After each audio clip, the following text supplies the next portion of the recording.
2018 പ്രളയം വന്നു. പ്രളയക്കെടുതി അനുഭവിക്കുന്ന ആൾക്കാർക്ക് ഭവനം നിർമ്മിക്കാൻ വേണ്ടി വിദേശത്തുള്ള റെഡ് ക്രസന്റ് 20 കോടി രൂപ സർക്കാരിന് കൊടുക്കാം എന്ന് വാഗ്ദാനം ചെയ്യുന്നു. മുഖ്യമന്ത്രിയുടെ നേതൃത്വത്തിൽ ലൈഫ് മിഷൻ എന്ന സ്ഥാപനം അവർ വടക്കാഞ്ചേരിയിലെ അവരുടെ സ്ഥലത്ത് ഫ്ളാറ്റ് നിർമ്മിക്കാൻ തീരുമാനിക്കുന്നു. 1 രൂപ പോലും ലൈഫ് മിഷന്റെ അക്കൗണ്ടിലേക്ക് വരുന്നില്ല. ലൈഫ് മിഷൻ ചുമതലപ്പെടുത്താത്ത, ഭൂവുടമയായ ലൈഫ് മിഷൻ ചുമതലപ്പെടുത്താത്ത ഏതോ ഒരു നിർമ്മാണ കമ്പനി അവിടെ കയറി കെട്ടിടം പണി ആരംഭിക്കുന്നു. 4 തൂണ് വന്നു, 20 കോടി രൂപ ചിലവായിൽ പോയി. എങ്ങനെയാണ് ഇത് തമ്മിൽ ഇങ്ങനെ ഒരു സാമ്യം വരിക?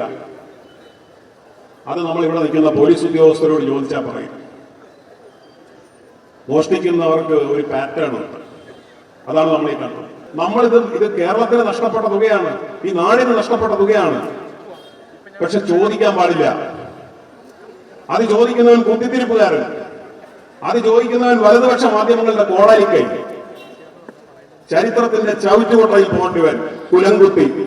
ഇതാണ് പറയുന്നത്. എന്നിട്ട് നേരത്തെ നമ്മൾ പറഞ്ഞതുപോലെ നമ്മളെല്ലാം നട്ടുച്ചയ്ക്ക് നട്ടപ്പാതിരയാണെന്ന് കണ്ണടച്ച് ഉച്ചവെയിൽ നിലാവെളിച്ചമാണെന്ന് പറഞ്ഞുകൊണ്ട് നമ്മൾ മുന്നോട്ട് നീങ്ങണം. അങ്ങനെ നീങ്ങിയാലേ നിങ്ങൾ ഇടതുപക്ഷ പ്രവർത്തകരാകൂ എന്ന് പറഞ്ഞാൽ അത് തെറ്റാണ്. സത്യം പറയുന്നതിനേക്കാൾ വലിയ വിപ്ലവ പ്രവർത്തനമില്ല എന്ന് നമുക്കറിയാം.